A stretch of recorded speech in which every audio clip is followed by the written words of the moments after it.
Texas public schools are dying off. I'm James Parker. It's the James Show. News Talk 820 93.3 FM WBAP. I know I'm pretty happy about it too.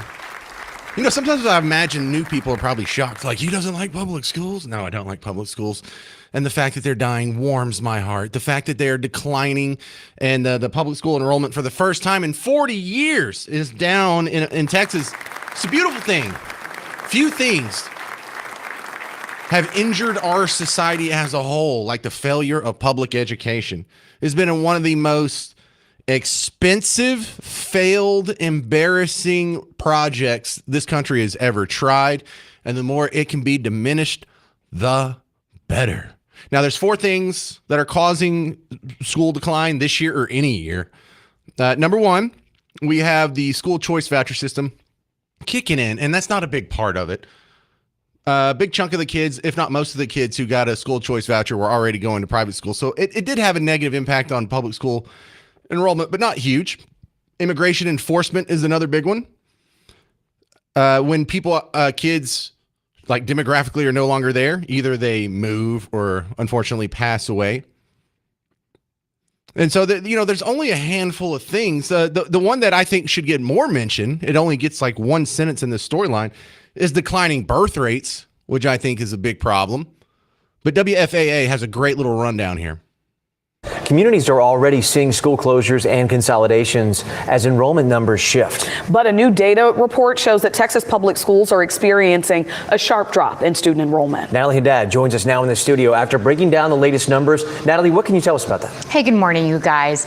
You know that this is a 76,000 students really is what the report comes down to. That's how many students Texas public schools lost this school year. And that's according to a new report that we shifted through this morning. Outside of the COVID pandemic, it is the first statewide enrollment drop in nearly 40 years. Now, the policy group Texas 2036 analyzed the 2025-2026 school year. They found Hispanic students made up about 4 out of every 5 students lost statewide. The biggest drop was in elementary school, kindergarten through 5th grade. And by 2030, it found Texas could have about 100,000 fewer K through 12 students. The report points to several possible reasons, including anti-immigration pressure, lower birth rates, families moving out of state, and more students choosing private school. Now, the findings were released just before yesterday's Education Committee hearing at the state capitol. Lawmakers heard from Strive Public Policy. This is a Texas consulting firm focused on education policy. They warned that this is not just a short-term trend. This is not another blip or a one-off. This is an inflection point, and it is the start of sustained enrollment decline. Next year's enrollment across our Texas public schools will likely be more than 120,000 students less. Now, we would like to note the Texas Education Agency predicted before the passing of private school vouchers that enrollment would peak in 2025 and that we'd likely lose at least 55,000 students by 2028. So all of that was good news. They painted it all as it was just terrible. They painted it as this is the end times. Oh my God, public school enrollment's declining. We have people leaving. We have our immigration laws being enforced. Yeah, no, all that was great, except for the declining birth rates. All that was good news. The more kids we can get out of this terrible public school system, the better. I can't wait for it to completely go away. And this is how I would like to approach so many of these social programs that I think I'm in the minority on when I say I want these social programs to go away. I can't convince you, or most people, maybe I can convince you. I can't convince most people that we should get rid of public schools. You were born into the system. It's all you've known your entire life, and nobody out there is telling you any different. And for a lot of people, I'm the first person that's ever even floated the idea non-sarcastically. But what I can convince a lot of people to do is make it optional. And I know, because of my understanding of economics, that if you make it optional between socialism and the private sector will run circles around it and it will go away. It's the same approach I would like to do to Social Security. I would like for Social Security to just be wiped out, just end the whole program, wind it down, never to be worked on again. But I can't convince most people that. And I don't have to convince them of that. All I have to convince them is just make it optional. Would you like Social Security to be there in some mutated, cut up, terrible fashion by the time you retire in 25 years? Or would you like a 14% raise right now this year and every year as long as you continue working. How many people would opt out of Social Security? So socialism only works, and make no mistake, public schools are socialism. Socialism only works through force and coercion.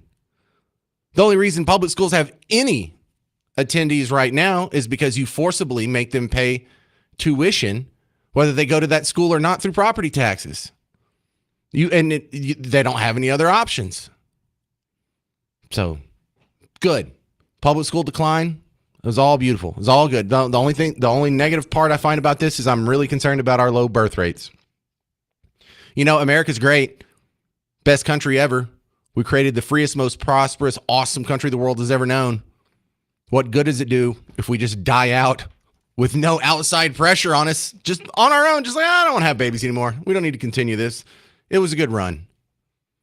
So public schools, I can't wait till you're all the way gone. You hear the footsteps coming and you know why. You know why you're scared of school choice. You know why you're scared of private schools. You know why you're scared of homeschooling, because they do a better job than you do. 800-288-9227, 800-288-9227. Coming up next, Eamon Blair, senior fellow at the Texas Public Policy Foundation, has a terrible story about 6 suspected illegal immigrants found dead in a shipping container in Laredo. I'm James Parker. It's News Talk 820, 93.3 FM, WBAP.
Terrible story of illegal immigrants dying in Texas. I'm James Parker, News Talk 820, 93.3 FM, WBAP. This sounds absolutely terrible.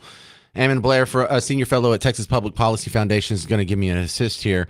Welcome to the big show. And let's just start with what we know. 6 suspected illegal immigrants found dead. They were in a shipping container. Okay, so we ran an autopsy on one of them. It was heat exhaustion. We're just assuming that's what the result's going to be for all 5 or the other 5 as well. Yeah, this is a terrible story. How often does something like this happen?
Wow. All right. I was already following All Source News on Twitter, but not Chris Oliveira. Is that what you said? Chris Oliveira? Okay.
We're talking with Emma Blair from the Texas Public Policy Foundation about the 6 migrants found dead at the border in a boxcar. Now, we can shut down the border. We can ramp up the Border Patrol. We can lock that thing down. But I feel like this is still a problem that will never go away. It can only kind of be minimized because there's always going to be someone who wants to sneak in here.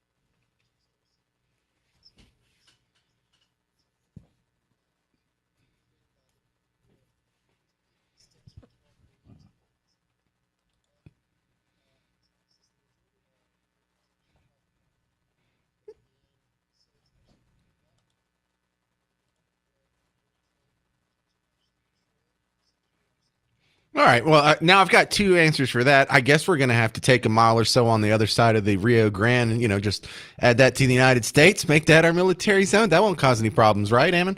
But that'll be fun.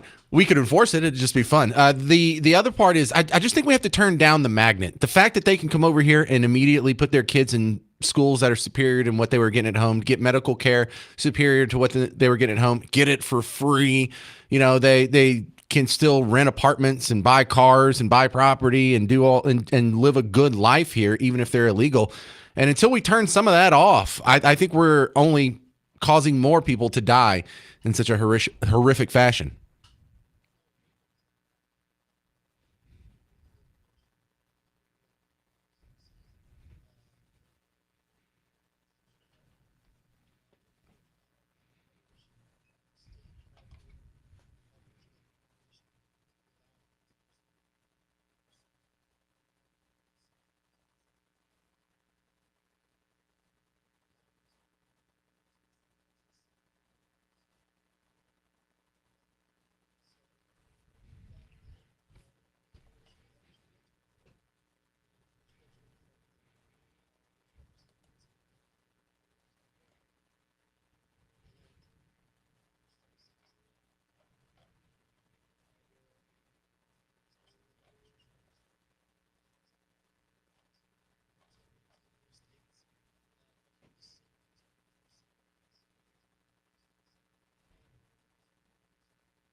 All right. Well, I have the feeling this isn't going to be the last time this comes up, but I'll be happy to talk to you again next time it does. Eamon Blair from the Texas Public Policy Foundation. Appreciate your time, sir. What a bummer of a story. All right. Coming up next on the James Show, we have more of a local issue with data centers going on again. Red Oak just approved a huge one. Another big one's going to go up for approval in Henderson County, just east of here. And I still don't understand where this fear of data centers come from. I think you're all crazy. 800-288-9227. I'm James Parker on News Talk 820 93.3 FM WBAP.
The battle over data centers continues. I'm James Parker, News Talk 820 93.3 FM WBAP, and I hope data centers win.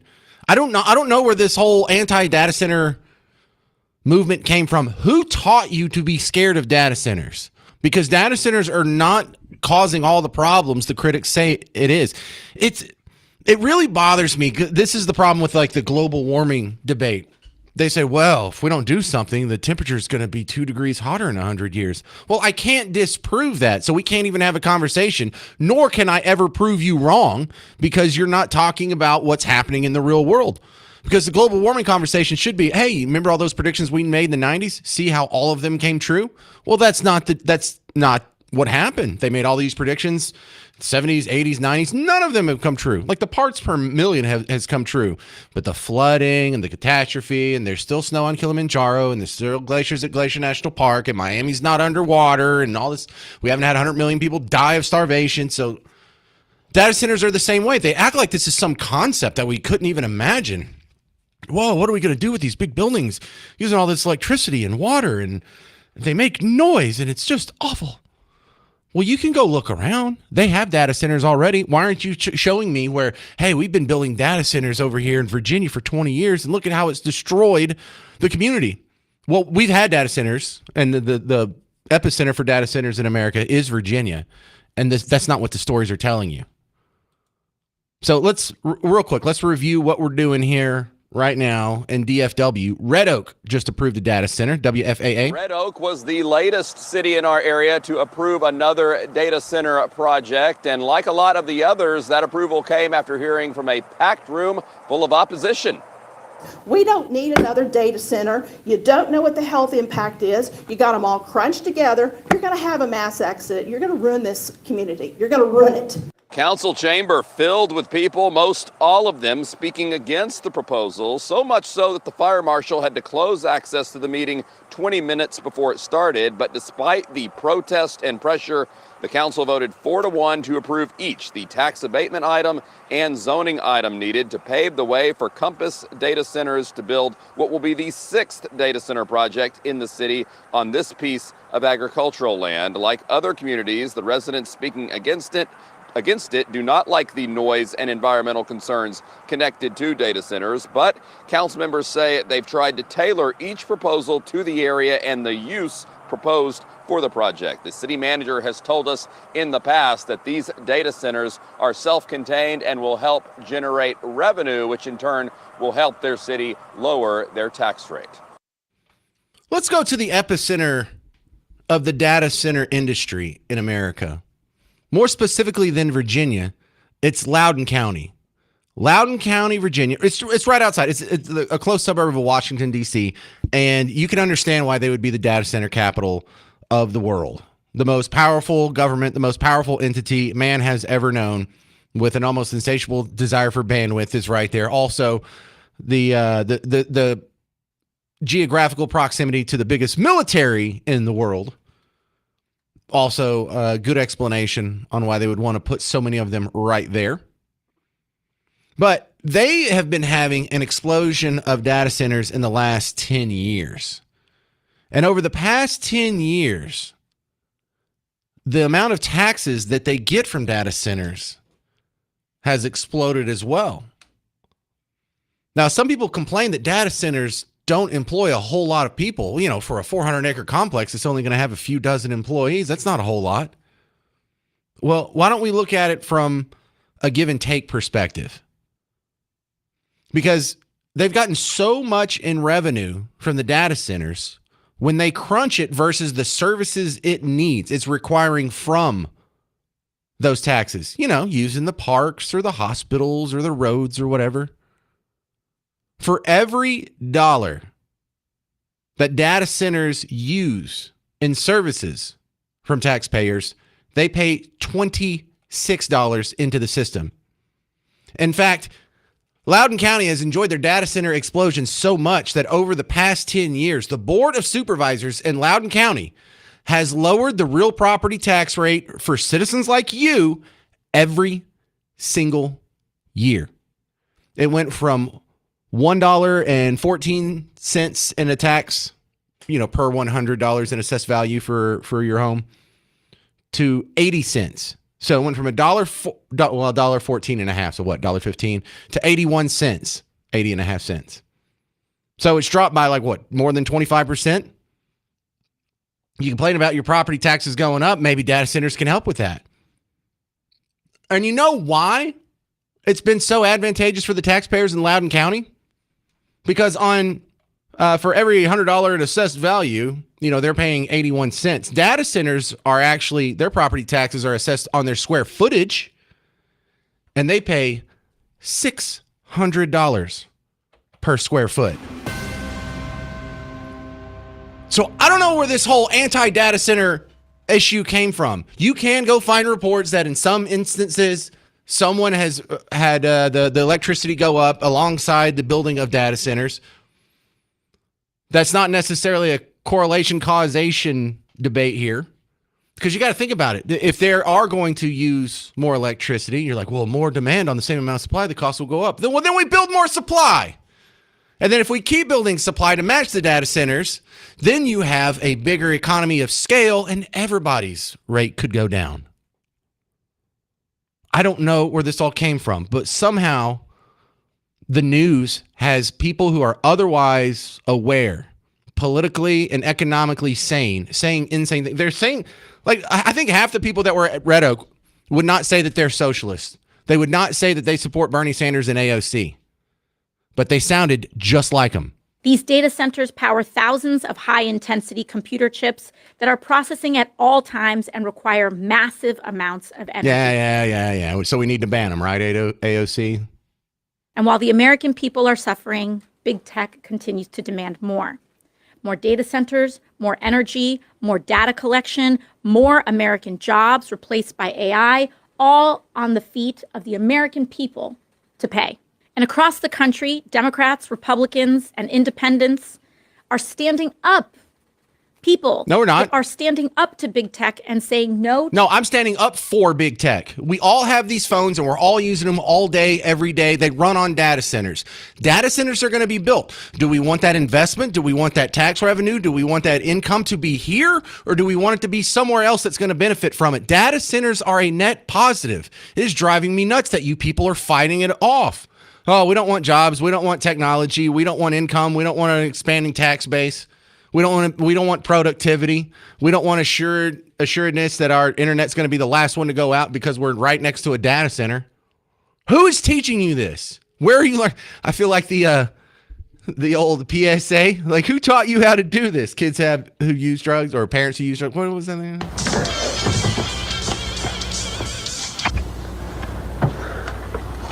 It's yours? No, Your mother said she found it in your closet. I don't know. One of the guys must Must have what? Look, Dad, it's Where not. did you get it? Dad, Answer me.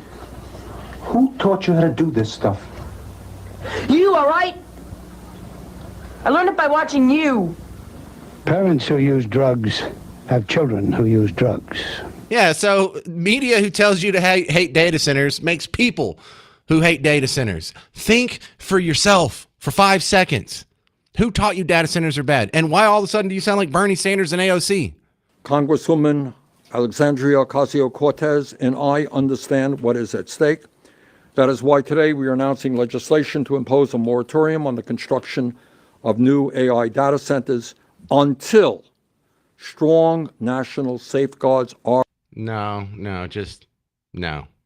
How about no? That's no. All right, coming up next on the James Show, Michael Roizen is going to be on, and we got to talk about the positive stuff here. I don't know why people are acting like the world is getting terrible. You're probably going to live to 100 years old. We'll talk about that next on the James Show. News Talk 820 93.3 FM WBAP.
You're probably going to live to age 100. I'm James Parker. This is The James Show, News Talk 820, 93.3 FM, WBAP. I should probably do more positive news. We talk a lot about, the grievances of the day.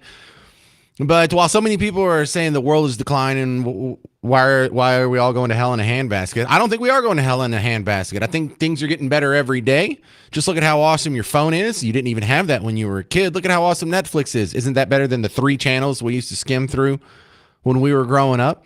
But it's not just entertainment. It's not just technology. Health. We're living longer. We're living healthier. We look better. I remember, wasn't on Sanford and Son, wasn't he only like 49? The actor who played Fred Sanford, wasn't he about my age now? And he looked like he had one foot in the grave. So life just keeps getting better. And I think I found a good guest to sort of illustrate one of the most positive aspects of living in modern times, and that is the medical advancements mean that we might live to 100. Dr. Michael Roizen, he was the chief wellness officer for years for the Cleveland Clinic, now broke off and started Lifespan Edge. And let's just start with this is a ballpark question, but Dr. Michael Roizen, I'm 49 years old as of Friday. What are the odds that I make it to 100?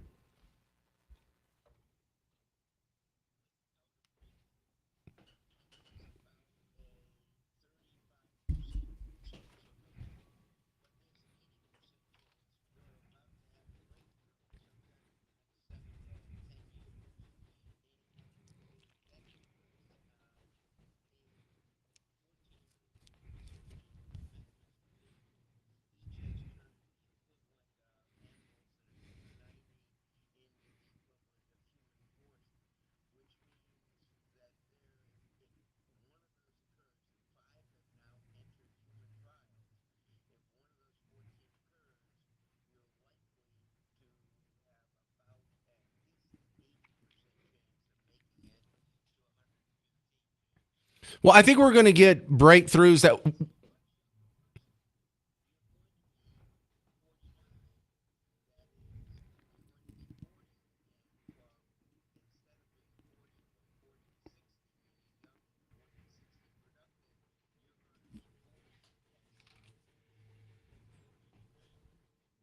that sounds amazing. Now, I have a feeling we're going to get breakthroughs we're not even that aren't even blipping on our radar right now. As soon as the medical world can fully embrace AI, and just a few more breakthroughs like you imagined, and it seems like the sky's the limit.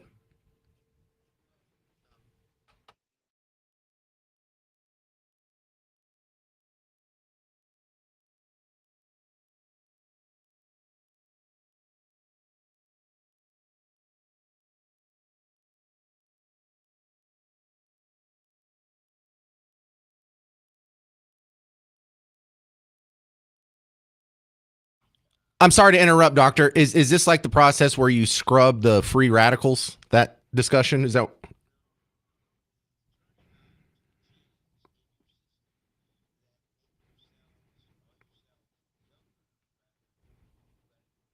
Okay.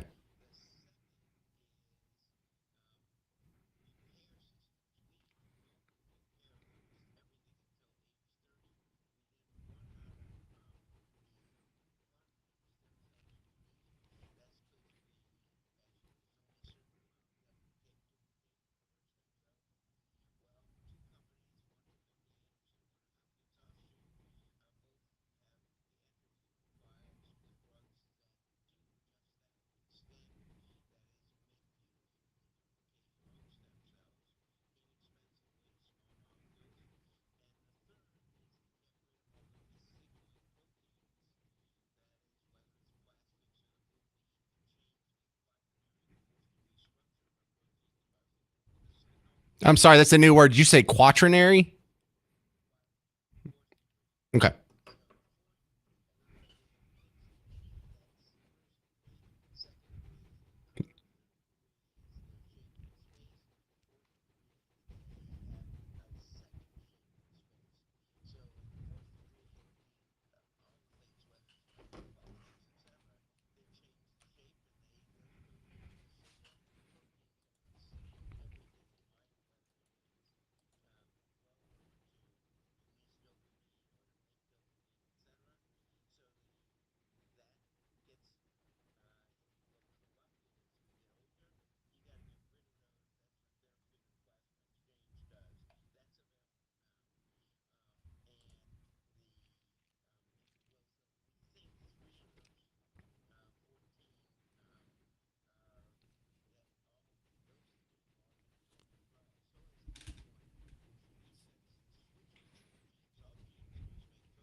All right. Can I get this in the mail or what? How do I get some of this, Michael?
Cool.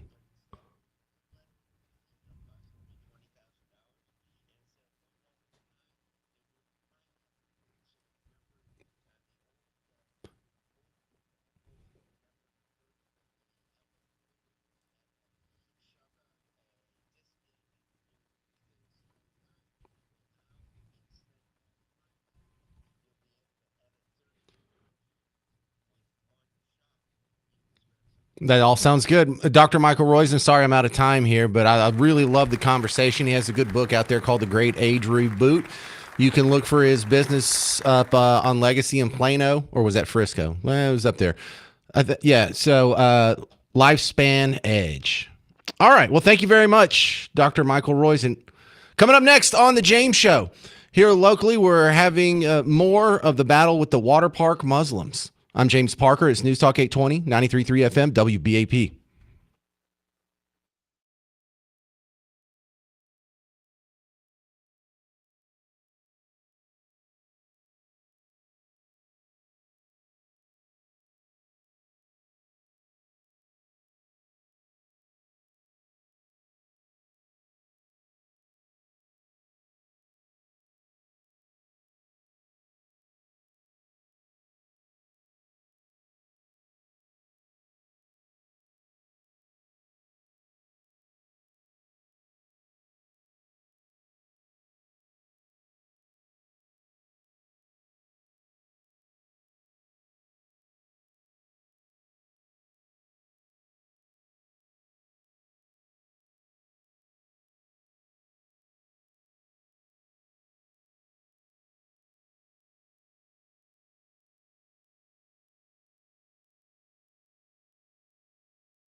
Well, we have more on the back and forth with the water park Muslims. I'm James Parker, News Talk 820, 93.3 FM, WBAP. Welcome to the big show. For some godforsaken reason, the city of Grand Prairie has a water park. They own a water park. I really can't stand this. The fact that this even exists. And one of the reasons it creates problems like this. It creates problems like when a Muslim group wants to rent it out and they don't want to see you in your nasty little filthy infidel bikini. They don't want to see your arms. They don't want to see your knees. They just want to see your hands, feet, and face. They don't want to see your nasty old hair flopping around, ladies.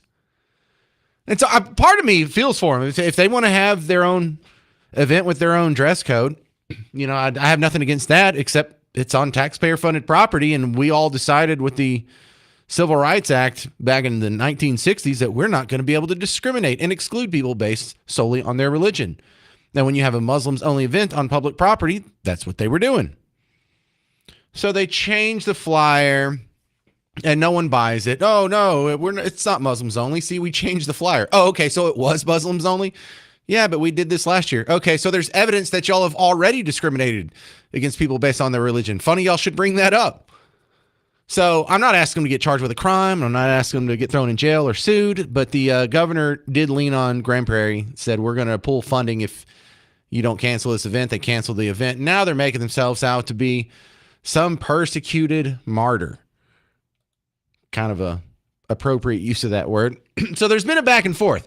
The lady that put the event together, Dr. Knight, I forgot her first name, not out of disrespect, but she was on Sarah Gonzalez-Blay's show, the woman who broke the story, and Sarah just exposed her she pretty much admitted everything. Yeah, we were religiously discriminating. Yeah, sure were. No, we just changed the website and the flyer. Yeah, it did say that.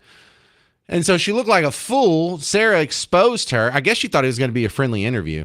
And then the husband came out and was saying, whoa, these people are attacking my family. He goes by Imam of the People. Calm down, dude. The governor of Texas is attacking my family, and I'm sick of it. 2 days ago, Greg Abbott forced the city of Grand Prairie to cancel our Eid event at Epic Waters. For the past 2 years, my wife and I rented out the entire park so Muslim families could celebrate Eid in a modest environment. This was supposed to be our third annual event. Then the Islamophobes got a hold of a private flyer and twisted it into something it was never meant to be. We never banned other religions. Yeah, you did. We even changed the wording to modest dress only to make that crystal clear. But Greg Abbott, he don't care about facts. He fueled the flames of hatred, empowered these hate-filled politicians, and turned my family into a political target. Now we're receiving death threats and harassments because of it. But hear me clearly, I'm not gonna back down. I need everybody to stand with me. Pass this on, share this video. Follow me for daily updates. I'm taking these bigoted, hate-filled politicians down. Pass it on. This video taking the biggest down. Boy, you can barely talk. You have the diction of a fourth grader. We can tell you're not smart. You're embarrassing yourself. Oh, they're threatening my family, putting us in danger. You're not in danger. No, did you notice that even after 9/11 happened, there weren't crowds of angry Americans and Jewish people around mosques? Were there? Because that's the excuse for when the guys shot up the Old Dominion University, or when the guy shot up 6th Street, or when the guy shot up the synagogue in Michigan. It's like, well, the Iran war, and when you attack their people, it's not crazy to expect a response. Really? Because I didn't see any Jews getting upset after October 11th. How many synagogues got firebombed after October 7th?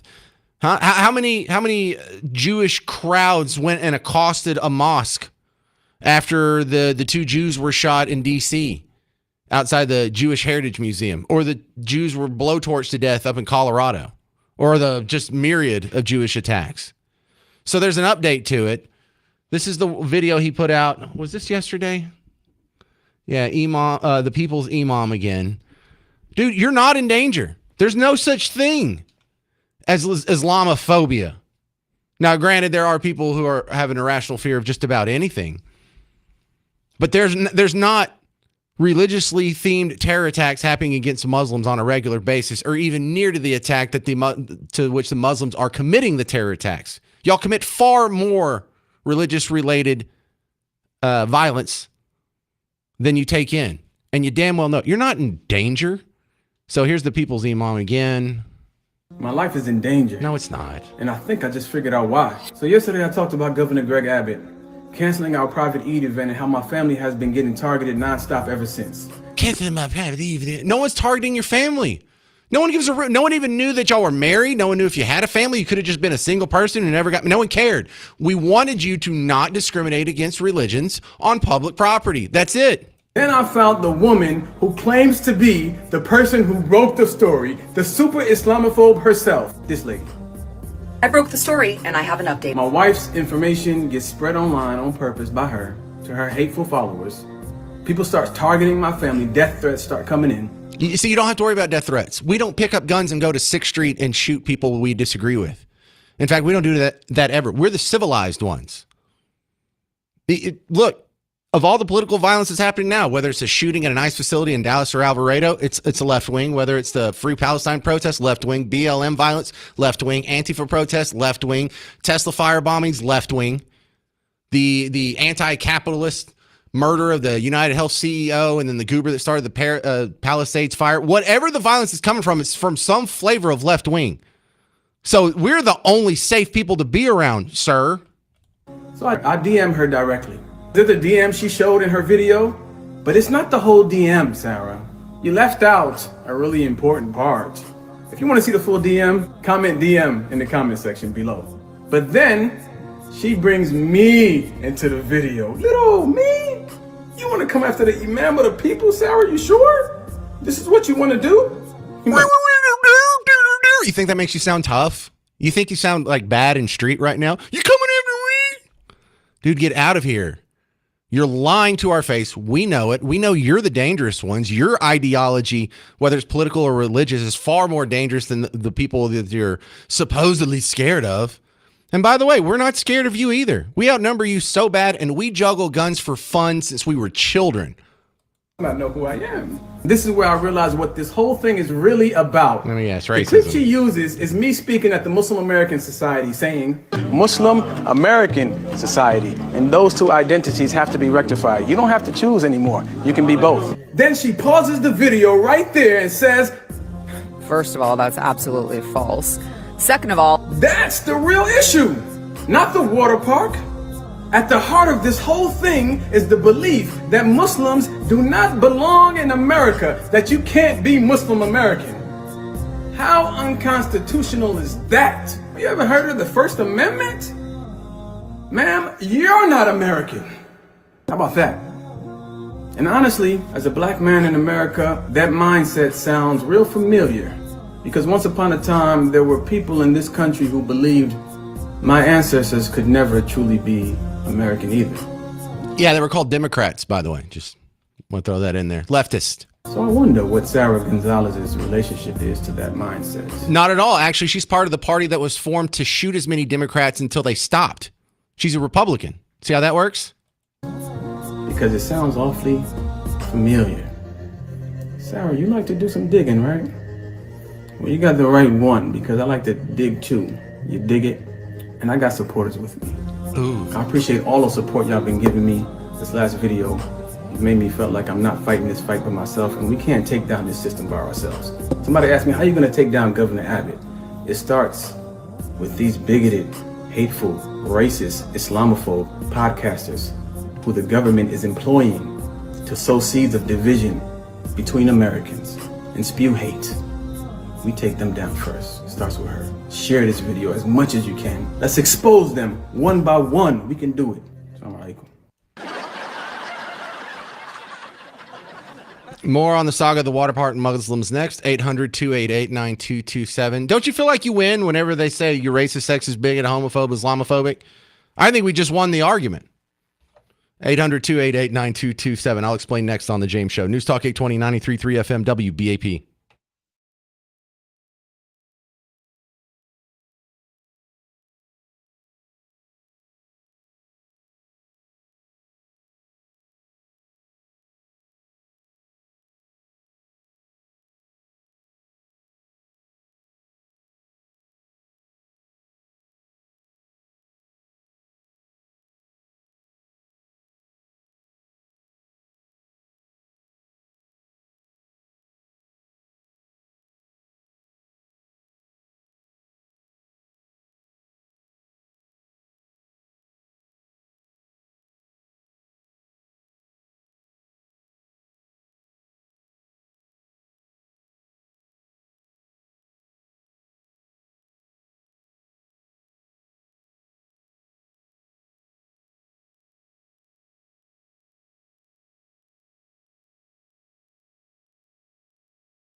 Is the battle with the water park Muslims over? Or is it just getting started? I'm James Parker, News Talk 820, 93.3 FM WBAP, because the people that organize the events vowed that they're not going to quit fighting. They're going to take down Abbott. They're going to stop all the racist, sexist, bigot, Islamophobic, evil people that won't let them discriminate against their fellow Americans based on race. Let's focus on the second half of the second statement from the husband of the organizer of the event. If you're just joining us, there was an event that was scheduled by this Muslim group for Eid, E-I-D. It's a holiday next month that was going to rent out the water park for 5 hours and have a Muslims only event. Now, they did this because they have their own little rules about modesty, and it's kind of hard if that's your rules of modesty to go to a water park and be submitted to the horrors of a one-piece bathing suit, or God forbid a bikini. But when they pull the race card, when they pull the bigot card, you know you've won, because no one is griping about, or no one was complaining about the event because you're black. They weren't complaining because you were Muslim. They weren't complaining because you're a foreigner or an un-American or non-Christian. The complaint was that you were discriminating against people based on their religion. And we decided that we're going to live in a pluralistic non-theocracy, and in a secular society such as that, we decided you're not allowed to do so. And any other retort, counter, criticism to that is a straw man or argument. But let's focus on this last part here, because I love how just 180 degrees from the truth this man is. And honestly, as a black man in America, that mindset sounds real familiar. Because once upon a time, there were people in this country who believed my ancestors could never truly be American either. Yeah, I'm so glad you brought that up, because you're right. In American history, there was a group of people that discriminated against you based solely on immutable traits, based solely on your religion and your race and your ethnicity and your nationality. They were called Democrats. That's right. How'd that work out? Who do you support now? Well, what's Governor Abbott? Why does black have anything to do with this? Race has nothing to do with this. No one's against this because we didn't even know you were black. Muslim's not even a race. There's white Muslims. There's black Muslims. You're one. There's all kinds of brown and in-between Muslims. And if there were green people, there'd probably be some of them that were Muslims too. This isn't a race thing. And we don't hate you. We don't hate your religion. We just don't want you to discriminate against us based on ours. So I wonder what Sarah Gonzalez's relationship is to that mindset. She fights it every day. She fights it every single day. And that's what we're doing here. We are fighting against people who would exclude their fellow American based on their religion. That's what we're doing. You're fighting to keep that. You're fighting to do what the Democrats did and you just said was bad. Can you believe people used to discriminate against people? That's what you're doing. Because it sounds awfully familiar. Oh, stop it. See, this is what they're doing with the redistricting thing.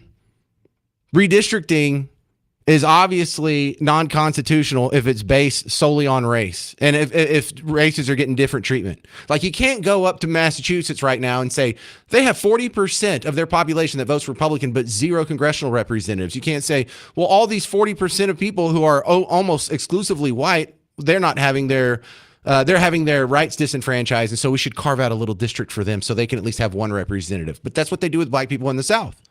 Louisiana, Mississippi, Alabama, Georgia, Texas, Florida. That's what they do here. And that's why Louisiana has the map it does. And that's why their map was found unconstitutional.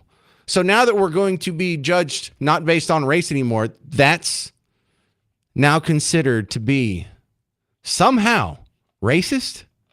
And if you think I'm making it up, it's the normal discussion that is being had on CNN right now. They can't stop it. This is Mara Gay. She is a columnist for the New York Times.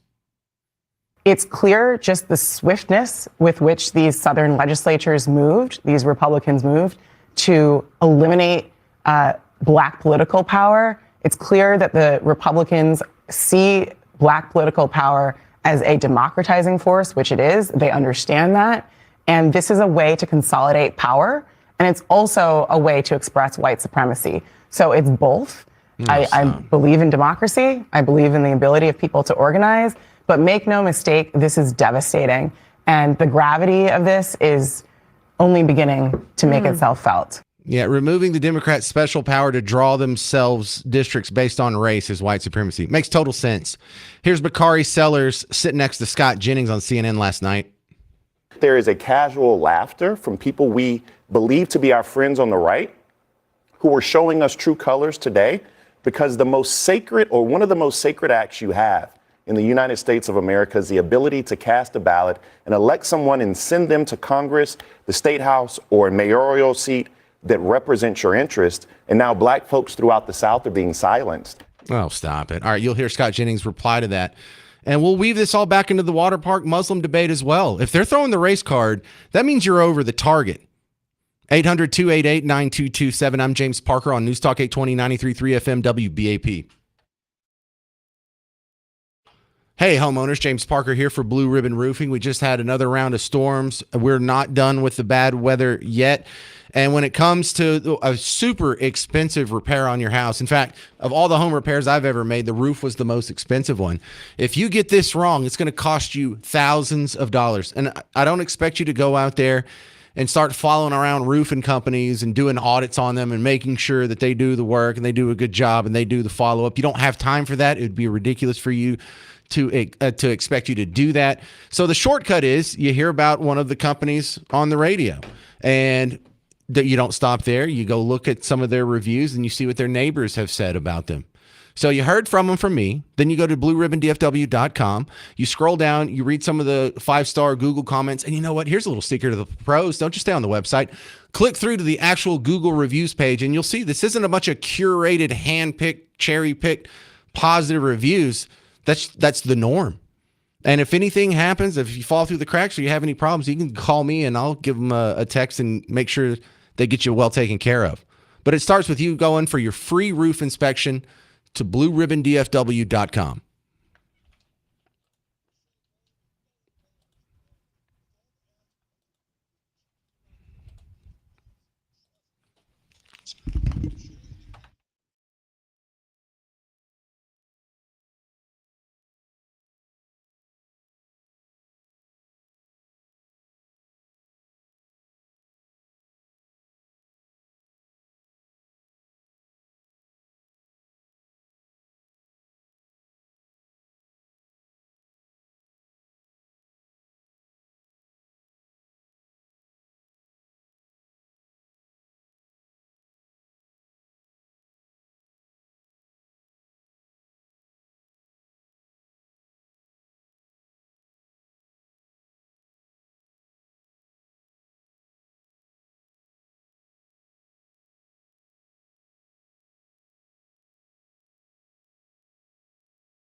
I mean, you know, this isn't really about water parks, right? You get that. I'm James Parker. It's the James Show, News Talk 820, 93.3 FM, WBAP. The saga of the water park Muslims continue out of Grand Prairie. Muslim holiday event was canceled after the flyer said it was for Muslims only, and then they tried to scramble and say, well, no, we weren't going to discriminate against people religiously. We've done this 3 years in a row. Oh, so you did it last year? Yeah. Well, then I think we know that you are going to. Did you have a Muslims only event last year? Like you enforced it that way? You didn't say you have to follow the dress code and you're welcome, whether you're an atheist or a Christian or a Muslim or anything. You just said Muslims. So you already did it. You've already broken the law. You've already violated the Civil Rights Act. It's an interesting defense you got there. But this isn't happening in a vacuum, and you know it's not. You know this is happening in tandem with the Sharia cities. You know this is happening in tandem with the handing out of the hijabs at local public high schools. You know this is happening with the protests that are happening around the country right now. You know, the Free Palestine protests, and they're blocking streets, and they have so much in common. It's hard. It's not fair to separate these stories. You shouldn't separate these stories because the pushback on all these sounds very similar. Well, we don't want you excluding Christians from a Muslim event on public taxpayer-funded property. Oh, well, then you must be racist. You must be Islamophobic. So you'd like to redistrict the maps, and if they're going to gerrymander in blue states, we might as well be able to gerrymander them in red states as well. Oh, you must be a racist, sexist, bigot, homophobe. Okay, well, we don't like this Zoran Mamdani and what he's doing up there. Oh, you must be a racist, sexist, bigot, homophobe. Oh, Spencer Pratt wants to run for Los Angeles mayor and clean up all the homeless encampments. Oh, he must be a racist, sexist, bigot, homophobe. Fascist, literally a fascist, white supremacist. So let's go through this. When we stepped aside before the last break, I was playing you Bakari Sellers using the same angle that the People's Imam was using about the water park Muslim. Oh, I'm in danger, and there's a bunch of racists and bigots and hate. Everyone against me is a hateful. They're just a bad person. I'm not going to defend my point. I'm just going to try and destroy my political opponent. Scott Jennings answers him almost immediately. I didn't even have to edit this together. There is a casual laughter from people we believe to be our friends on the right who are showing us true colors today because the most sacred, or one of the most sacred acts you have in the United States of America is the ability to cast a ballot and elect someone and send them to Congress, the State House, or a mayoral seat that represents your interest. And now black folks throughout the South are being silenced. And I don't find that to be a laughing matter. I heard you say that people are losing representation. People are losing their voice. No voter has lost their voice at all. No one's been disenfranchised. Every voter in America before these court rulings could go cast a ballot this November, and every voter in America, white, black, or otherwise, can go cast a ballot right now. The lines may be changing, but every voter still has the same amount of voting power, one vote, that they had. It's just that this Supreme Court said your race doesn't necessarily have to dictate your political identity. The fact that you're an American citizen and your franchise gives you one vote, that is your political identity. And it is incumbent upon both parties, Republicans and Democrats, to run people who speak not to just one constituency, but all American interests. That was a good retort to the race card. Richard sends me a Facebook message. He says, on the water park Muslims, the thing so many keep getting wrong is calling it a private event. Though the place was rented by a private party, the event was definitely public, and they advertised and sold admission, no different than renting a stadium and holding a concert. Still subject to discrimination laws. True, but I like this second part too. And they would have been okay had they, instead of saying Muslims only, said, here's the dress code, food restrictions, and rules for the event that happen to match Muslim rules. But you're right, you wouldn't have said you can't come in here because you're not a Muslim. You could say, outside world, you're welcome to come in even if you're not a Muslim. Just follow this dress code. That would have got you through it. That would have had the same effect if you didn't want to discriminate against non-Muslims. But that wasn't what you wrote on the flyer, and so you did. And so what are we worried about? We're not scared of Muslims. We don't have Islamophobia. We don't have an irrational fear of them. We do have recognition of the pattern that everywhere this ideology has taken hold and become a majority, people have lost the civil rights that you enjoy right now. I don't want our women to be oppressed. I don't want minorities to be oppressed, religious or ethnic minorities. And that happens. I don't want gays oppressed. I don't want them thrown off of buildings. Where does that happen? Oh, that's right. In the lands where this ideology rules. And so when you look up, like on Fox News this morning, they were talking about some violent protests last night by Palestinians, by Muslims against a Jewish synagogue in New York City that the mayor won't even condemn now. New York City! Here's a quick rundown on that. So a violent anti-Israeli mob hurling anti-Semitic slurs and waving Palestinian flags while raging against police outside of a Brooklyn synagogue last night. So you can see a pro-Palestinian shoving a Jewish girl as rioters chant globalize the Intifada. It is the second anti-Israeli protest like this in under a week. So the New York mayor, Zohran Mamdani, has yet to condemn this attack. It's the second in a matter of weeks that we've been reporting this. All right, I'll play the rest of the report after the break because there's about 2 more minutes on this. But you're going to hear details that show you this is not a protest. This is not a demonstration. The second you're no longer peaceful, the second there's physical violence or property damage, it's now a riot. And that is not legal. That is not protected by the First Amendment. And not only are you breaking the law, but if you're committing acts of violence or intimidation for a political purpose, you are a terrorist. This is why we don't want the Muslim water park discrimination. This is why we don't want Sharia cities. This is why we don't want hijabs handed out in our Texas public high schools. Because we've all observed that this happens over and over and over. These people are violent. These people are more violent than other religions. It's not bigoted to say so. It's just a matter of fact. And if you don't believe me, show me the story where a mob of angry Jewish people went to a mosque and started shoving people on the ground and having a nice little riot.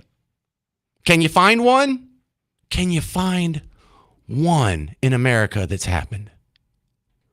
800-288-92. Coming up next on The James Show. News Talk 820, 93.3 FM, WBAP.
You know, the race card's getting a beating this week. I'm James Parker. It's News Talk 820, 93.3 FM WBAP. Well, really, it's been getting a beating for about the last, I don't know, when did Obama get in office? 2008?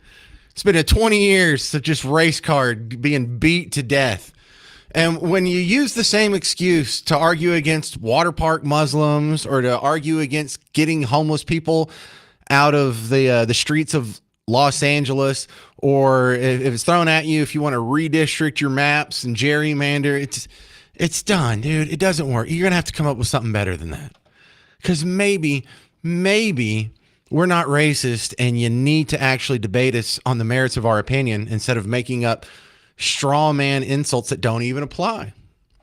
So let's go back to this, going back on the protest that was happening just last night in New York City. When we're concerned about Sharia cities, when we're concerned about water park Muslims excluding outside religions, when we're concerned about hijabs being passed out in Texas public high schools, it's not because we hate them because they are different. We are quite accepting of different as long as it doesn't come with violence. You don't see us out there parading against the Zoroastrians, do you? You don't see us out there griping about the religions that aren't causing any problems, just the ones that regularly mob up and start attacking synagogues.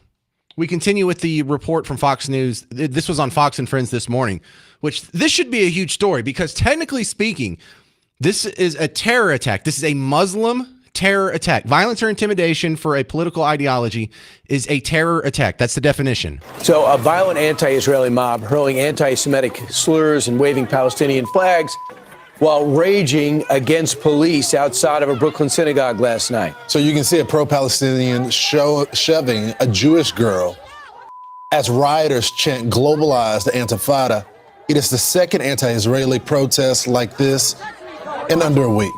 So the New York mayor, Zohran Mamdani, has yet to condemn this attack. It's the second in a matter of weeks that we've been reporting. This one happened last night. It was an Israeli real estate event in Brooklyn, and there were a lot of police. Despite that, though, there were several incidents. Two minors were arrested for throwing eggs. There was flag burning. An Israeli flag was burned during the demonstration. And there were a few dozen pro-Palestinian activists that were met by this larger group of counter-protesters. I'm sure these guys are being financed from outside the country. There never in the past have been a Palestinian movement. Yeah, terror attack right there. You ever see mobs of Christians attacking a mosque like that? Pushing some Muslim girl to the ground? Burning their flags in front of their faces on their property, in front of their religious buildings? No? Tony in Southlake, you're on News Talk 820, 93.3 FM WBAP. Hi, James. Just a quick comment out. So did the Muslim event, did they rent that as a private event? Well, so depends on your definition of a private event, because there's some people in the comment section there's saying there's no such thing as a private event on public property. Even if you rent it out to a private entity, it's still public property and has to follow the public property rules. Other people are saying that if it's a private event and it's not open to the public, then you can have the Muslim exclusionary. Like if there's a white list and not a black list, like if you're only including people and you're not excluding people, then that wouldn't run afoul of the Civil Rights Act as well. But the way the flyer was written and the way it was executed last year was you were allowed in if you were a Muslim. You weren't allowed in if you weren't a Muslim. And I think that explicit rule right there is where they run afoul of the law. Okay, so I listen to you a lot. I agree with you sometimes. Sometimes I don't. So just an example, and it may not be a good example because it's not public, but as a veteran, I'm a member of the Legion and blah, blah, blah, a bunch of organizations. Mm-hmm. And we regularly rent our halls out for weddings, for bar mitzvahs, for whatever. So if Joe Bag of Donuts, if James Parker was having a wedding, he wouldn't want the public in there. It would be very exclusionary. It would be Parker's crew, Joe Bag of Donuts crew, bar mitzvah crew, right? So that's why I was having a conflict in my head, because you're pretty. Yeah. So two differences on that. Number one, your VFW hall isn't a taxpayer funded venue, so it's technically not public. And also, you can exclude people based on their religion if it's a private event held on private property. It's probably not like the best look for your public relations, but I don't think it runs afoul of any laws. And also, a great point was made by a lot of the commenters that they could still rent out the event and have the dress code be enforced and the food rules be enforced and all the Islamic laws be enforced as long as they don't exclude anyone from coming in. Well, you can come in if you're Christian. You're going to have to wear a burkini and eat halal food, but we'll still let you in. They would have been fine on that one, but they were specifically excluding people based on their religion. And because it's public property, I think that's kind of a slam dunk. Of course, it runs afoul of that law. I don't know. I don't know what the city ordinance says. And I understand. It's not a city ordinance thing. It's a Civil Rights Act of 1964. It's just the general blanket federal protection. I don't know if you can cover it that way, because if it's a public facility, but if in those, regardless whether I'm not a lawyer, so it's ordinance, rules of engagement, whatever you want to call it. Tony, I got to run. We got to do. I got you. We just got to do a news break, and there's no non-rude way to cut you off. 800-288-9227. I have some more public comments on the issue with not just the water park Muslims, but sort of this non-assimilation problem we're having in general. I'm James Parker. It's News Talk 820 93.3 FM WBAP.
Hey, how much longer until data centers are called racist? I'm James Parker. It's News Talk 820, 93.3 FM WBAP. Welcome to the big show.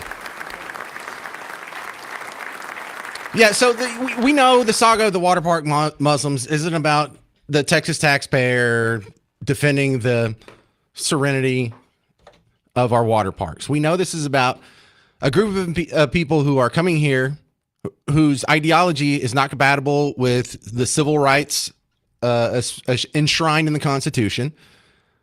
Some of them don't seem to be assimilating fast or want to assimilate at all. And we need to stop just tiptoeing around it. Come here and assimilate or go home. Come here and be part of America or don't come at all. And if you don't like America, if you don't like our Constitution, if you don't like our laws, if you don't like the fact that we don't oppress our women and make them wear headscarves when it's 104 degrees in August, if you don't like the fact that we eat bacon and like dogs, if you don't like the fact that we worship differently, if you don't like the fact that we don't allow our women or gays to be oppressed, there's countries that can accommodate you and you can go live the lifestyle you want to. There's not a whole lot of places we can go. There's no other place that has the Second Amendment. There's no other place that has freedom of speech like America. So don't come here changing the one place where you actually have individual rights into one of the 190 countries that don't. And if we can't fight for that, then we don't deserve this place. John Kemp, you're on News Talk 820, 93.3 FM WBAP. Yes, sir, James. Thanks for taking my call. Hey, buddy, I agree with you 100%. And I don't know too many Muslims. I know 2 or 3. Actually, I get to met all 3 of these men that are my age in their 60s, flying RC airplanes, to be honest with you. And we've had these discussions several times. And, you know, they admit that 8 or 10% of their Muslim society is way of, I don't know what we call left in our society. They're very radical, and but they're afraid to do anything about it because of the repercussions. Because that 8 or 10% apparently is very well funded, and things could happen to their family, or. Well, look, I like people having their full complement of civil rights. And if we're going to have a bunch of Muslims come here and they want to practice their religion differently from me, they have the right to do so. But we shouldn't let so many in that it starts to supplant the rest of our civil rights. And it's not like a hypothetical. That's what happens in literally every country where Muslims become a majority, is none of them have this, enjoy the civil rights we have here. So I'm not necessarily even trying to oppress Muslims or change their way of life. I'm trying to prevent them from changing other people's way of life. And I don't know how that makes me into a hateful person. And also, I just think it's amazing how South Park, being in business for 25 years, now has a song for everything. Absolutely. What has happened to this place? I don't recognize it anymore. It used to be so fun and special. What is life worth living for? The dream is dead, our land is gone. There's a hole in my heart and I can't go on. There are too many minorities at my water park. This was our land, our dream. And they've taken it all away. They just keep coming and coming. Minorities. I tried to go and tell the police, but even the authorities are minorities at my water park.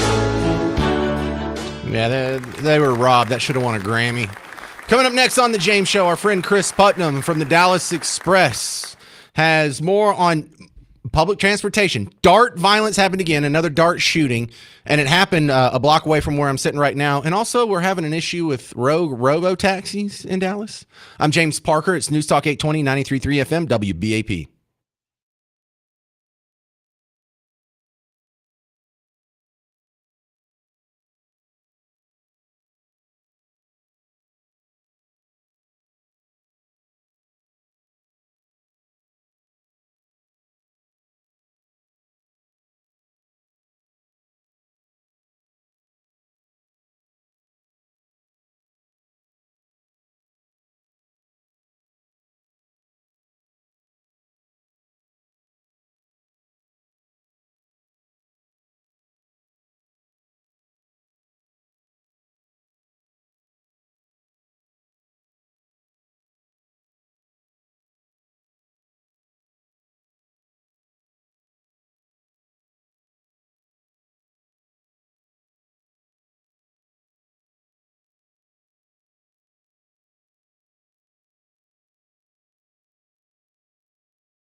All right, we have more DART violence. And we have a problem with robo-taxis now. I'm James Parker, News Talk 820 93.3 FM WBAP. Well, I don't think anyone expected the rollout of robo-taxis to have zero accidents. The question is, while we get the kinks worked out, how dangerous is it? Are we losing a bunch of lives here by adopting new technology? Because, this is what happens with new technology, especially transportation technology. There were a few train crashes before we got the whole train thing figured out. There were a bunch of car accidents before we got the whole car thing figured out. Still a whole bunch of car accidents, but an acceptable loss for the power that it gives us. And so I think we all expected that there would be some crashes here and there while the self-driving cars were working out their technology in the real world. The question is, can we keep it to a minimum, and is it worth it? And I think absolutely we can keep it to a minimum, and absolutely it's worth it. However, I think we are going to turn a corner sharply now and have to admit, probably from now on, that if there is a car crash involving a self-driving vehicle and a human-driven vehicle, it's probably going to be the human's fault. We might be there already. Check out this report this morning from our news partner, WFAA. Some robo-taxis in Dallas are under federal investigation after several crashes. The National Highway Traffic and Safety Administration is investigating crashes involving AV Ride, Uber's rideshare partner.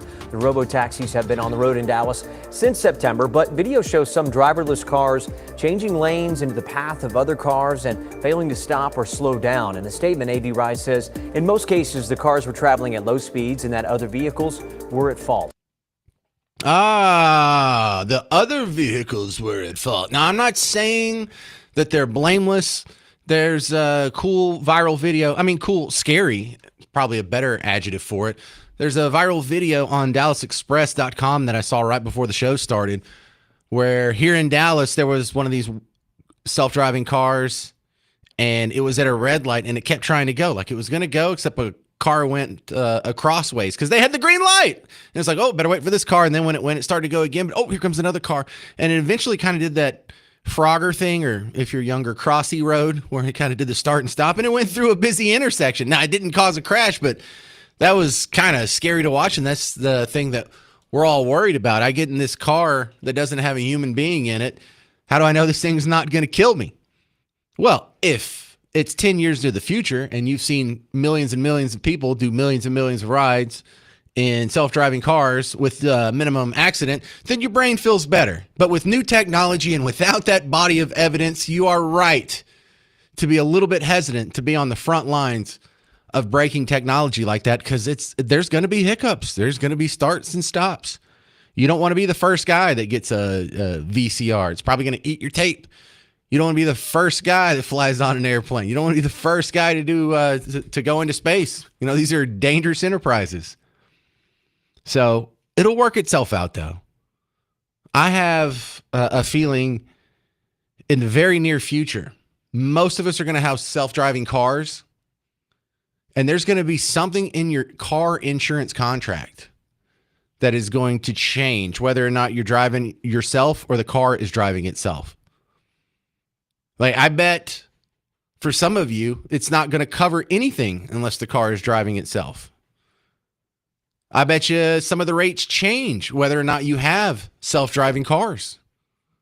There's going to be a whole new future. I don't even know what all the new variables and changes are going to be. But this whole new thing with AI, we're about to get so many breakthroughs. We're about to live the most luxurious, awesome life we could have ever imagined when we were kids. And if we could just keep ourselves healthy a little bit longer, we can probably enjoy it. Another big issue here locally is we had another dart shooting. Now, this was kind of a concern to me because it's happened next to where I'm broadcasting right now. Our studios are at the American Airlines Center here in downtown Dallas, and the Victory Station is what they call it, because this is Victory Park and there's Victory Lane and everything's victory around here. Even though we don't win many championships, one each, yeah. But there's a big train station, and there's a switchover. There's like where the Trinity Railway Express comes in, where two different train lines meet from the north and south. you have a whole lot that's going on right here. Plus there's a big exchange at the West End Center that's not far away. So we get a nice sampling of what the kind of crowd Dart brings you. And it is not preferable. It is not the best crowd possible. So Sunday afternoon, there was a shooting. The cop shot a guy who, I guess he was waving a gun around. I don't know who the guy is. I don't know what predicated the shooting. I don't know why he was waving a gun around. But in the video I saw that was getting passed around, someone with their cell phone, police had already got the guy down, and someone was kicking the gun away. That's the only reason I know he has a gun. So we know shockingly little about this. But the evidence is stacking up here. Dart had a rash of violence last fall going through the winter. And so just 2 weeks ago, there's a big news story. I don't even know if I reported it on the James Show, but I remember seeing it. They had announced they had expanded their security contracts. They renewed their partnership with Parkland Health for the Dart Cares mental health program. They had new people that were riding the trains, getting the crazies off, making it safe. The agency's own website said they had already produced a reduction in violent crime across the system. Oh, really? So a Dart police officer just shot a suspect at Victory Park on Sunday, 5:30 in the afternoon. It's easy for us to compartmentalize the risk of a lot of this stuff we see on the news. We're not too worried about gang violence because we don't go hang out in the neighborhoods where drive-bys happen. So your brain can kind of dismiss that. For the guy that got shot at the After Hours Club, you don't go to After Hours Club. You're not out drinking and drugging and doing whatever at 3:30 in the morning on a Saturday night, so you can avoid that violence. And so you can put little qualifiers on so many of these stories, but when you have something that happens at 5:30 on a Sunday afternoon in what is supposed to be a safe public place right here by the stadium where you go see Mavericks games, Stars games, concerts, conventions, comedy shows, this is supposed to be the safe place. And it's still happening here. You can't compartmentalize this one out of it. So you had a shooting. There was that 53-year-old Irving restaurant manager. This is all detailed in the Dallas Express, dallasexpress.com. A 53-year-old restaurant manager was shot and killed near Market Center Station on September 29th. He was riding home from his birthday party. So it's not like he was out doing deals for the cartel or causing problems or gangbanging. It's a 53-year-old restaurant manager. Lost his life, probably in a good mood, just killed by some piece of garbage human being. A week after that, a gunman in a hockey mask opened fire on a train at the Pearl station, killing another passenger. In November, a passenger was shot and wounded at the Ackerd station, directly across the street from Dart's own headquarters. In December, a 28-year-old was shot and killed at the Corinth station in front of his family. So that was 4 shootings in a little 10-week time frame last fall. So they did a $16 million surveillance camera overhaul, a new cleaning contract. They got some social workers, some mental health workers roaming the trains. It's not going to solve the problem. Dart is destined to fail. It is a terrible program. It needs to be ended. The sooner, the better. All right, we'll get all caught up on some other details with this. Chris Putnam next from Dallas Express on the James Show. News Talk 820, 93.3 FM WBAP. James Parker here for QC Kinetics. Maybe you're in pain right now. I imagine when I do these QC Kinetics ads, there's probably some guy, heck, there's probably 1,000 guys right now who are riding in their truck, you're driving, but you're sitting either exclusively on your left or your right butt cheek. Why? Because you tweaked your back years ago, and because we're old people and our bodies don't heal anymore, you just live with it. Well, what if you don't have to live with it? What if you don't even have to think about that anymore? What if you can just get up from a chair without having to worry about your back seizing up? What if you can get up from a chair without making all kinds of grunting sounds? What if you could actually just sit in your seat and not have to worry about how your weight is shifted? QC Kinetics can give you your life, your quality of life back. And it does it without surgery. It does it without drugs. It does it without downtime. There's no stitches. There's no hospital gown. You don't have to miss work. It doesn't hurt. I'm the biggest baby in the world when it comes to needles, and I did it. and find out if it works for you. Look, it's not free, but the consultation is. It doesn't cost you anything to find out if this technology can fix your life. So it starts with you making the phone call. You got to take the first step. 972-972-8610. Stop sitting on one butt cheek at a time. Call QC Kinetics. 972-972-8610.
Well, we had more dart violence. I'm James Parker, News Talk 820, 93.3 FM, WBAP.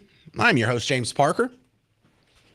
Hey, so I'm a very, I don't want to say unreliable. I'm a very biased source when it comes to dart because I hate dart with the hot heat of 1,000 suns. But make no mistake, I do not delight in the stories that come from violence on dart, especially one that happens next door to me right now. And to give me an assist with this, Chris Putnam on from the Dallas Express. Now, Chris, I was just reading from DallasExpress.com from the list of violence we've had on dart in just the last year. And so this isn't necessarily happening in isolation here. But I would also like to stress that whether or not we had a problem with violence on dart, I don't think dart should exist. I think we should dismantle it and apologize to the taxpayers of North Texas anyway. But I don't see how anybody can look at this and not have a problem.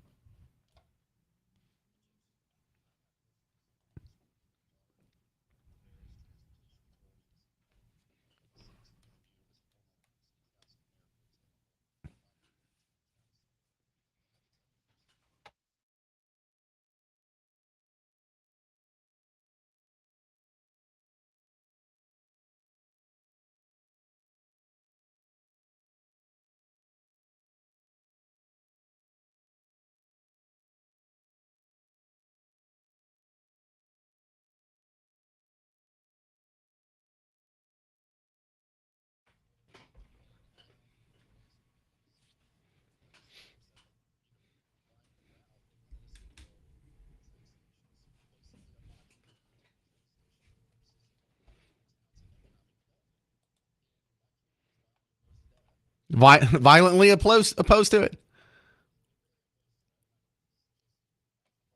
Right. Better adverb, Chris. Come on.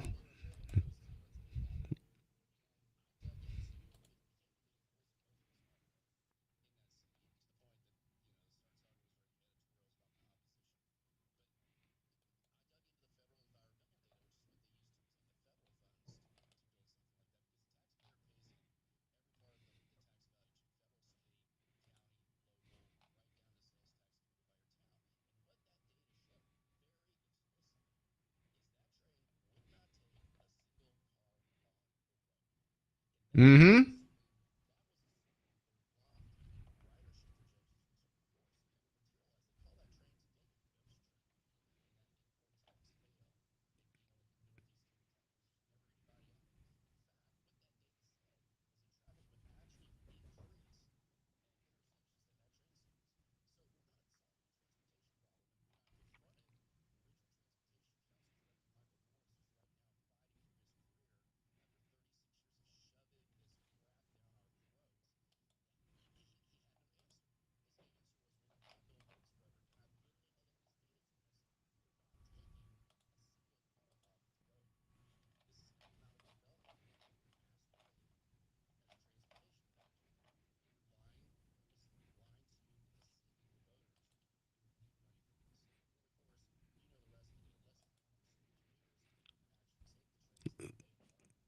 No.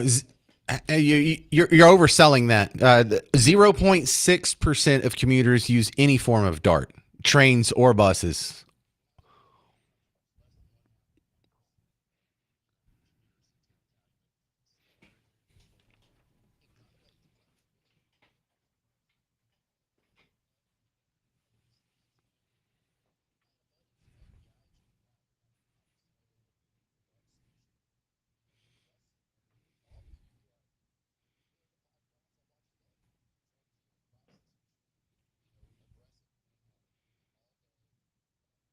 I have to work next to this place. I see it every day. And you know what else I see every day is the empty trains. It's like the Truman Show. And I swear, if we could, is there a like cameraman, like or some sort of freelance photographer out there that would do a time lapse video on all the empty trains, even during rush hour? The trains just pull up, the doors open, no one gets on, no one gets off, the doors close, it takes off. It's all for show. We're just flushing money down the toilet, hand over fist, for what at best is a crime dispersion program.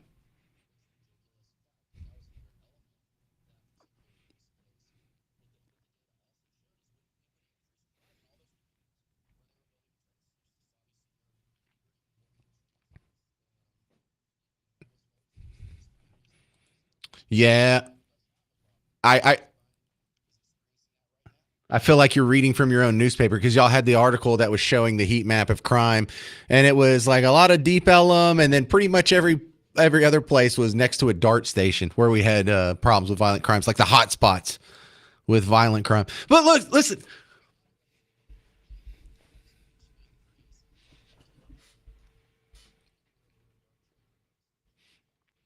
Well, I also find some of this tedious because even if we did, like fix all the crime cameras or get all the violence out of the trains, we should still disband it. We should still get rid of it. It's still a worthless, absolute waste of money program. But the violence just puts it over the top. Like how do people defend this?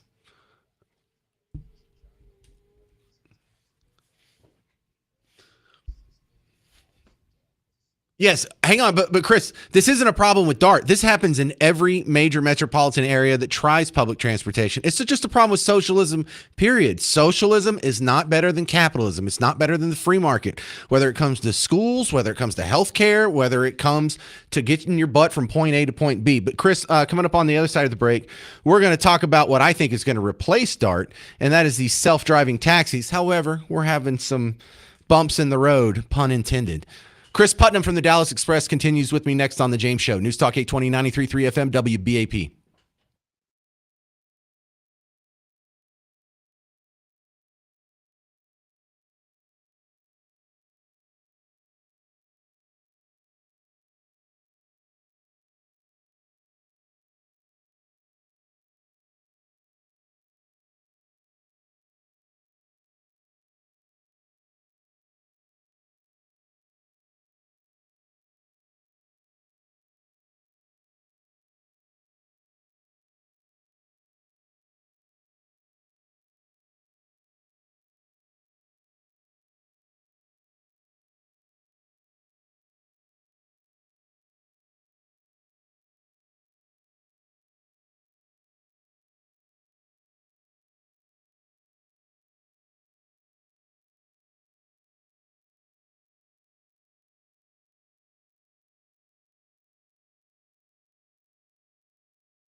Are robo taxis the answer to DART? I'm James Parker, News Talk 820, 93.3 FM, WBAP. You know, I see some people say that, and I kind of wince. I see the connection here. I see public transportation. It's on a long enough time scale.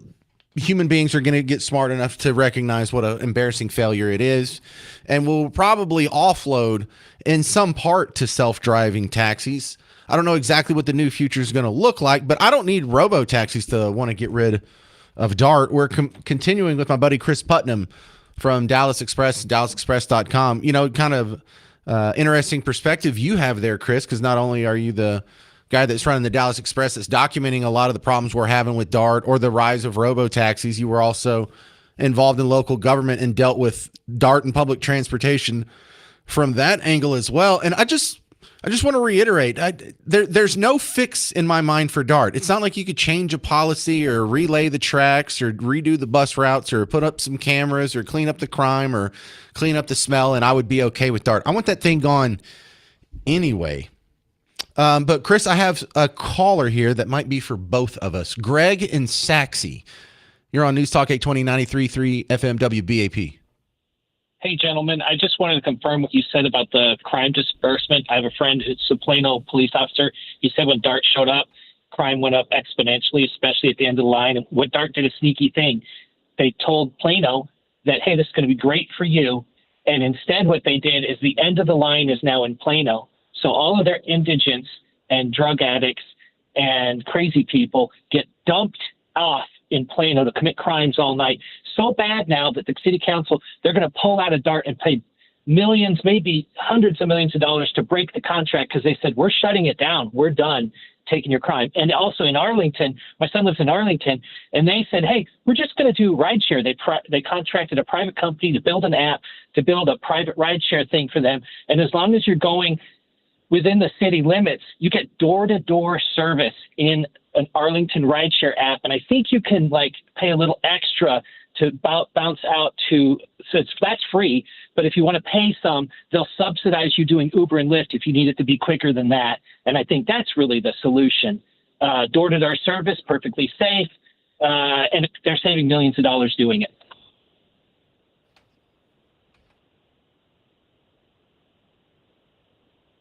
You guys still there? Yeah. Are you not hearing Chris? No, I'm not hearing anything. Good, Garrett. Can you patch the phone line back through the Zoom to the phone through the sub channel there? Try it again, Chris. Yeah, I can hear you talking about Chris, but I can't hear anything else, guys.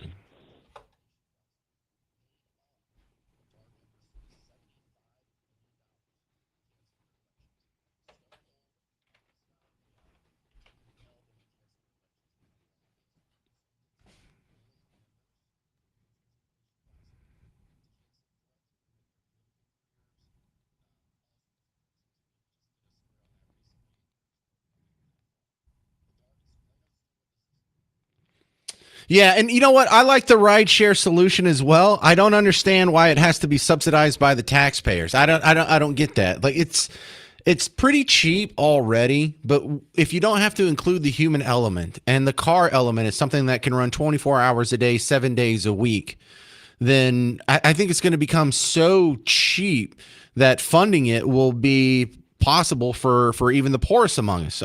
We have a funky idea of what poor is these days. But no, I'm against all forms of public transportation. It does, however, if you are going to subsidize transportation for the poorest among us, these rideshare cars solve a lot of the problems that I experienced when I rode public transportation. The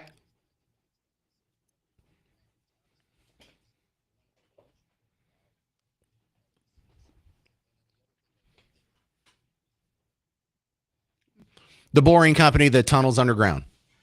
Yeah.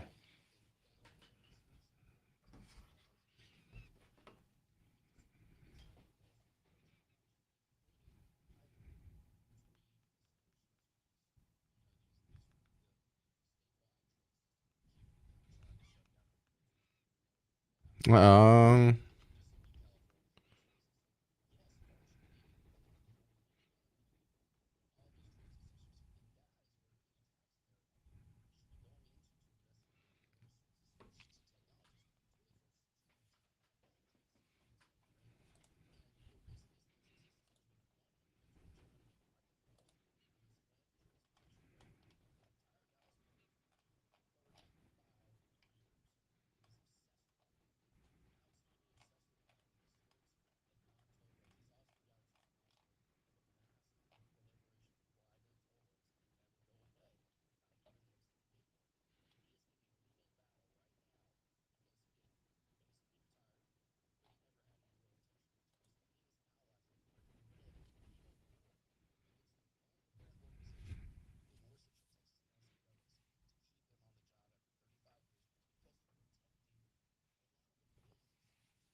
Well, yeah, but every TV station, every radio station besides this one, every newspaper besides yours just cheers on every terrible idea. Let's build more tracks. Let's have more buses. Let's do a dumb streetcar on McKinney Avenue. Let's build one of these failures all the way to Houston. It'll be great. And they just cheer on the stupidity. Chris, I'm out of time, but thank you so much for the great work. Got a lot of show content out of the DallasExpress.com today. Thank you very much for that. Stick around. Mark Levin's coming up next. I'm about to get out here and go put up the podcast. You should check it out sometime, the James Show podcast. I'm James Parker. It's News Talk 820, 93.3 FM, WBAP.